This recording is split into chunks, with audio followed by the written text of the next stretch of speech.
प्रधानमंत्री नरेंद्र मोदी खुद होंगे इनक्रेडिबल इंडिया का चेहरा। इस पर चर्चा करने के लिए हमारे साथ कई खास मेहमान जुड़ेंगे और सबसे पहले हम MOS टूरिज्म महेश शर्मा जी से बात करते हैं। महेश जी, आपका बहुत स्वागत है इस चर्चा में। पर्यटन मंत्रालय अब प्रधानमंत्री का इस्तेमाल एक ऐसे चेहरे के तौर पर करने जा रहा है जिससे पर्यटकों को लुभाया जा सके। क्या प्रतिक्रिया इस पर आपकी? देखिए, माननीय प्रधानमंत्री जी ने हमेशा पर्यटन को एक महत्वपूर्ण स्थान देते हुए भारत की इकोनॉमिक ग्रोथ का एक टूल के रूप में, एक इंजन के रूप में इसको सोच बनाई है उन्होंने। और उसी सोच को हम साथ लेकर पर्यटन से जुड़ी हुई जो हमारी तीनों व्यवस्थाएं हैं, स्वच्छता, सुरक्षा, मेज़बानी और कनेक्टिविटी, इन चारों इश्यूज़ को हम लोगों ने एड्रेस किया है। स्वच्छता को प्रधानमंत्री जी के स्वच्छता आंदोलन से 125 मॉन्यूमेंट्स को, पर्यटक स्थलों को आदर्श मॉन्यूमेंट के स्थान से वहाँ पर स्वच्छता के विशेष योजना बनाई गई है और वो कार्यान्वित भी हो गई है। मोबाइल ऐप के माध्यम से हम लोगों ने कनेक्ट किया है कि यदि अगर किसी को कहीं कूड़ा कचरा का ढेर दिखाई दे तो आप तुरंत हमें मोबाइल ऐप करें, हमारे अधिकारी उसे तुरंत आधे घंटे के अंदर उसको हम साफ़ करेंगे वहाँ से। दूसरा, सुरक्षा के लिए भी प्रबंध पूरे देश के अंदर किए गए हैं। हालांकि पूरे विश्व के अंदर कहीं आतंकवाद और इस तरह की घटनाएं, लॉ एंड ऑर्डर की घटनाएं हो रही हैं, लेकिन उसके बावजूद भी मुझे खुशी यही बताते हुए कि भारत के पर्यटन में गिरावट नहीं आई है। विश्व के लोगों का भारत के प्रति विश्वास और बढ़ा है। और मैं समझता हूँ इसके लिए अगर कोई एक व्यक्ति अगर मुझसे कहें हमारे लीडर हैं, वो हमारे एम्बेसडर हैं, वो पर्यटन की दृष्टि से, वो हैं हमारे माननीय प्रधानमंत्री श्री नरेंद्र मोदी जी। आज उनके कारण भारत की, भारतीयता की, भारत के लोगों का सम्मान विश्व के लोगों की दिमाग के अंदर बहुत अधिक उसमें इजाफा हुआ है, बढ़ोतरी हुई है। और उसी विश्वास के कारण जहां विश्व एवरेज से हम अधिक हैं, पिछले वर्ष 1,25,000 करोड़ रुपए की विदेशी मुद्रा हम लोगों ने कमाई। इस बार 1,23,000 करोड़ से 1,35,000 करोड़ रुपए की विदेशी मुद्रा हम लोगों ने कमाई है पर्यटन के माध्यम से, जो विश्व एवरेज की 4.5 से 9.86% है लगभग। तो मैं समझता हूँ ये लोगों का विश्वास पर्यटन के प्रति, भारत के पर्यटन के प्रति बहुत ज़्यादा उसमें बढ़ोतरी हुई है। और मुझे खुशी है ये बताते हुए भी कि जिन जिन देशों में प्रधानमंत्री जी गए, रशिया को अगर हम छोड़ दें, सभी देशों में पर्यटनों की संख्या में 5% से लेकर 40% तक की वृद्धि हुई है। रशिया एक एक्सेप्शन है, वहाँ से पूरे वर्ल्ड का आउटबाउंड टूरिज़्म, बाहर जाने वाले विदेशी पर्यटकों की संख्या में एक गिरावट आई है। लेकिन बाकी सभी देशों में जहाँ जहाँ हमारे माननीय प्रधानमंत्री जी गए हैं, वहाँ पर 40% तक की, एवरेज लगभग 20% तक की पर्यटकों की संख्या में बढ़ोतरी हुई है। तो मैं समझता हूँ कि हमारा जो सपना है भारत सरकार का कि हम पर्यटन को एक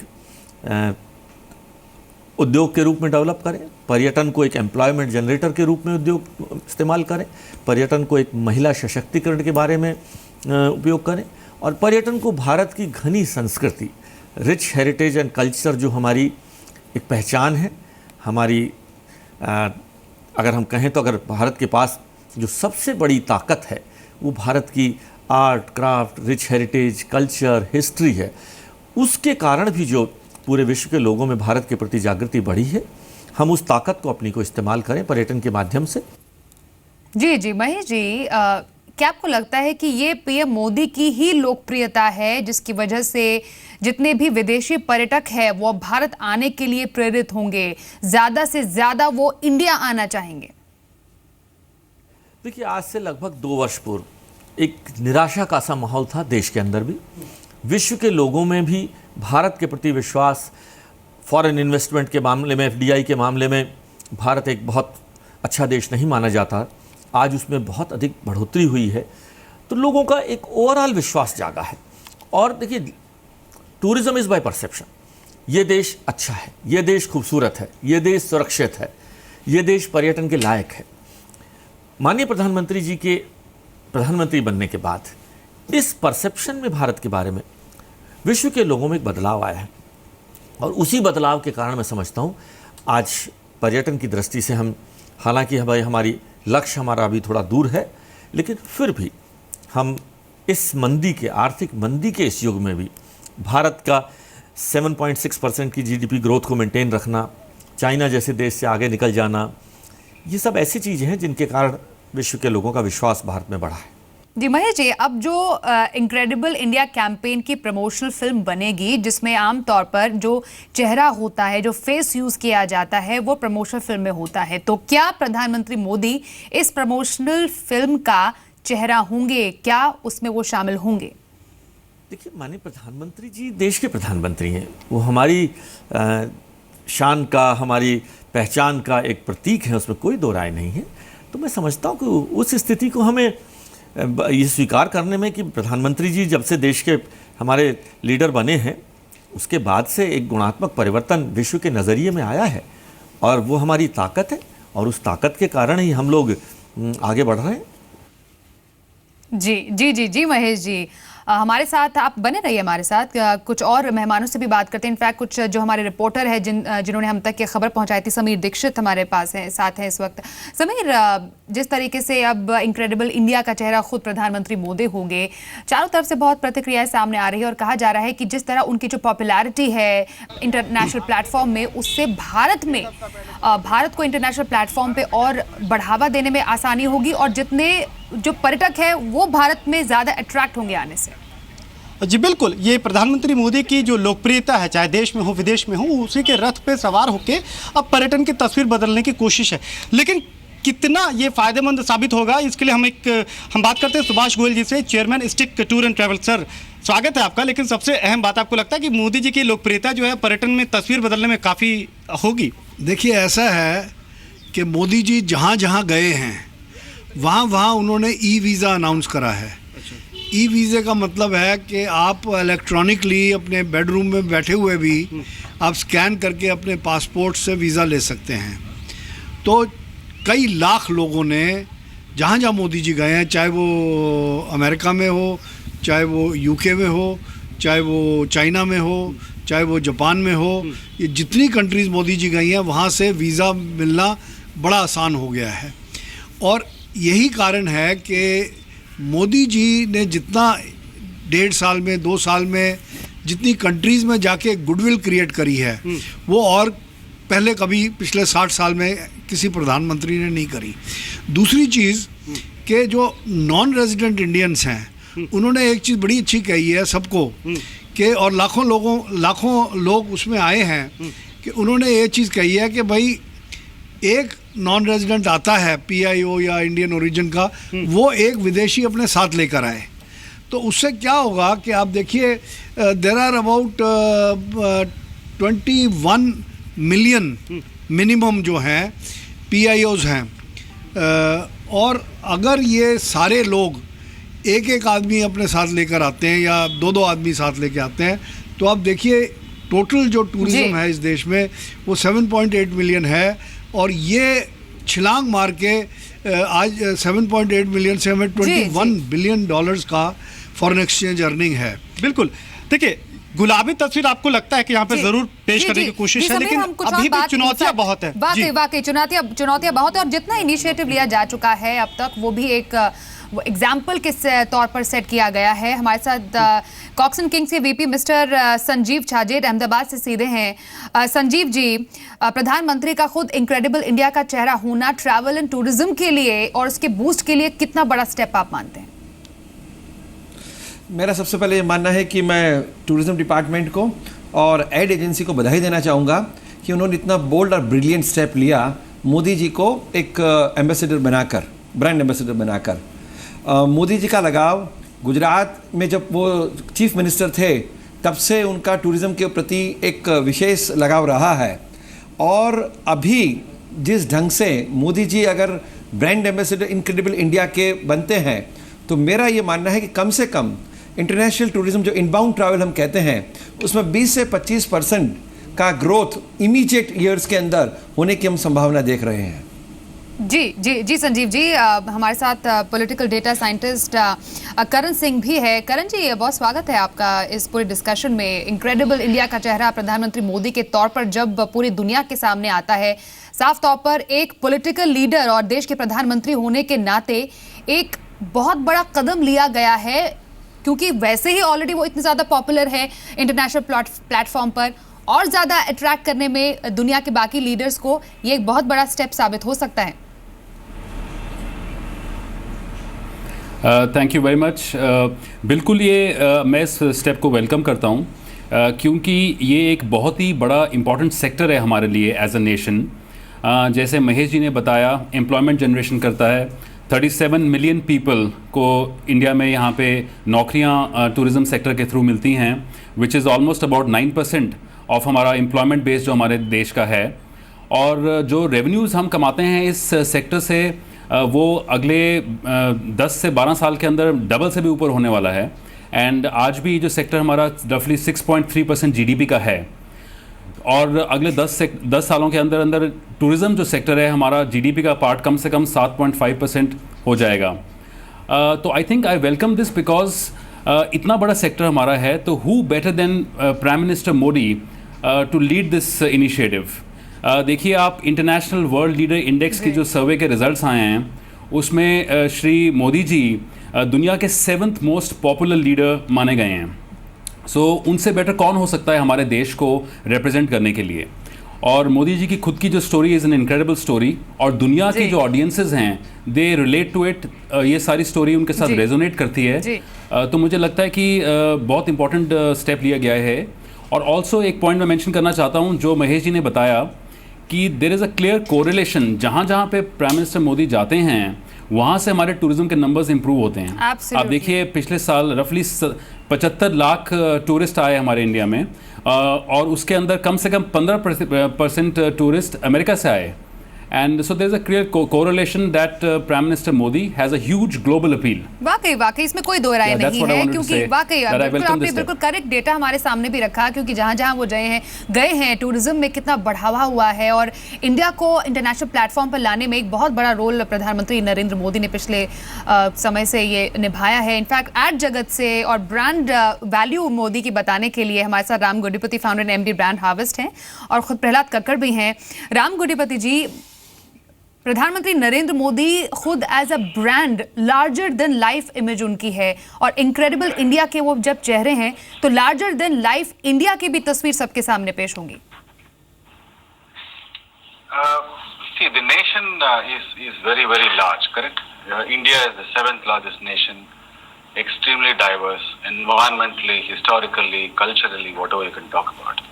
Today we have a respect for a Prime Minister office which is represented by Sri Narendra Modi. There is no denial of the fact that he is an extremely popular leader. But as a nation, I don't think one is dependent on just the Prime Minister to drive tourism. There is a certain impact by the fact that he is visiting so many countries. Popularity leads to familiarity, familiarity leads to preference. It's very simple as that. So even in the absence of that, potentially our country has, immense amount of potential for tourism to be driven. Should it be the Prime Minister's office? Of course, there could be one possibility that he is brand ambassador. But any which way, he is already a brand ambassador by occupying the seat as Prime Minister, isn't he? Now, you don't have to be a tourism promoter also, as already. All right Ram Gudipati, in fact यहाँ पर प्रहलाद कक्कड़ जी से भी मैं पूछना चाहूँगी। प्रहलाद जी, आप brand सितारों की ब्रांड वैल्यूज़ को बहुत ज़्यादा अच्छे से समझते हैं, और ख़ुद जब देश के जो सर्वोच्च स्थान पर बैठे जो खुद प्रधानमंत्री होते हैं उनको अगर ब्रांड एम्बेसडर बनाया जाता है, एज अ ब्रांड एम्बेसडर कैसे देखते हैं प्रधानमंत्री नरेंद्र मोदी को? देखिए, मोदी साहब को अगर हम ब्रांड एम्बेसडर बना रहे हैं for as the host of this country, इस कंट्री के जो होस्ट हैं उसके तरीके से, I think it's brilliant, because वो बहुत बड़े ब्रांड हैं इंडिया में भी नहीं पर इंटरनेशनली में भी। तो वो अगर खुद आप लोगों को इनवाइट करें और कहें आइए हमारे देश को देखिए, इनकी चमत्कार देखिए, डेजर्ट देखिए, माउंटेन देखिए, हमारे हॉस्पिटैलिटी देखिए, हमारा खाना आजमाइए, वगैरह वगैरह, तो it becomes very very credible. But एक इसके साथ जिम्मेदारी भी होती है, क्योंकि अगर टूरिस्ट आया और उसका एक्सपीरियंस इतना अच्छा नहीं हुआ, उससे कोई चोरी चारी हो गई, उसके कमरे में कोई आके उसका सामान लेकर निकल गया, तो his complaints will be directly to the PM. बीच में कोई नहीं होगा फिर। तो जो जिम्मेवारी है it goes with the territory. But जो मार्केटिंग आइडिया है to use the PM as an brand ambassador for hospitality in this country, बहुत अच्छा आइडिया है। ऑल राइट प्रहलाद, आप हमारे से बने रहिए। इनफैक्ट हमारे साथ Piyush Pandey, VCONM Asia Pacific भी हैं। पीयूष जी, आपका बहुत स्वागत है। ब्रांड इंडिया की बात हो रही है, ब्रांड प्रधानमंत्री नरेंद्र मोदी की बात हो रही, जो इनक्रेडिबल इंडिया का चेहरा बनने जा रहे हैं। कितना फर्क पड़ेगा उनके इनक्रेडिबल इंडिया का चेहरा बनने से, क्योंकि वो ऑलरेडी बहुत पॉपुलर है इंटरनेशनल प्लेटफॉर्म पर? मेरे ख्याल से बहुत ही अच्छा फर्क पड़ेगा, क्योंकि इनक्रेडिबल इंडिया जो वर्ड है वो एक नागरिक ने दिए थे, किसी एजेंसी ने नहीं लिखे थे, but it actually means wonderful India. And wonderful India is because of our richness of culture and people and history and everything. And जिस तरीके का काम श्री मोदी ने किया है पिछले 2 सालों में, मैं कहीं भी जाता हूँ लोग कहते हैं कि आपकी कंट्री तो फैंटास्टिक है, and I think that is all credit to him. I think बहुत फर्क पड़ेगा।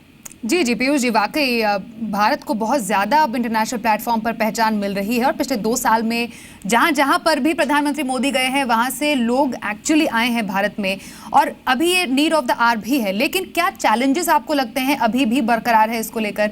क्योंकि जहां पर तस्वीर देखी जाती है ब्रॉडर वे इंडिया की, कुछ चैलेंज अभी भी बरकरार है, और प्रधानमंत्री मोदी एज ब्रांड एम्बेसडर उनको ये चैलेंजेस को भी पार पाना होगा उससे। तो जिंदगी में हमेशा रहेंगे। चैलेंजेस अमेरिका में भी हैं, चैलेंजेस विदेश की हर कंट्री में भी हैं, और चैलेंजेस हमारे भी हैं। हमको सबको मिलकर काम करना पड़ेगा, एक कोशिश करनी पड़ेगी कि जिससे हमारे चैलेंजेस कम हो। चैलेंजेस कभी जाएंगे नहीं, चैलेंजेस हमारे हमेशा रहेंगे कि कोई ना कोई एक इंसान कुछ गड़बड़ कर सकता है, मगर अगर सब लोग मिलकर काम करेंगे तो शायद चैलेंजेस कम हो जाएंगे। जी बहुत शुक्रिया पीयूष पांडे हमारे साथ इस पूरे डिस्कशन में जुड़ने के लिए। लेकिन बाकी मेहमान हमारे साथ बने हुए हैं।